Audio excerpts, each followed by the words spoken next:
Myles Garrett talked about the defensive battle last night with the Steelers. They're a tough defense, and made some big plays when they needed to, and we made big plays when we needed to. Just got to follow through. There's still small margins that separate you from 1-1 and 2-0, and wasn't just one side of the ball. There were a couple plays that slipped away from us on defense, special teams. Everywhere where we can be just a little bit better. How do you run defensively to do the how you guys did? Didn't get the W, so not well enough. We held them where we needed to rushing wise, and made a couple of plays. Made that big play to Pickens. That really got them fired up, but we were able to dial back in and make some plays. But as far as getting the stops we needed to, and we got that done. But we need to get those takeaways. If we get our hands on the ball, we got to be able to come up with it or score with it. So you look at it, Scott. They gave up a 71-yard touchdown pass and 2 defensive touchdowns.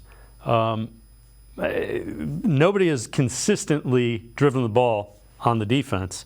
And there's only 2 teams, the Dolphins and the Ravens. Those are the only 2 teams in the AFC who are ahead of the Browns at 2-0. Right. Yeah, 1 touchdown in 2 games, obviously that's phenomenal.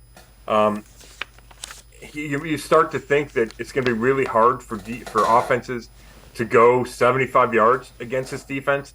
Grind it out, right? And that's why the 71-yard touchdown was huge.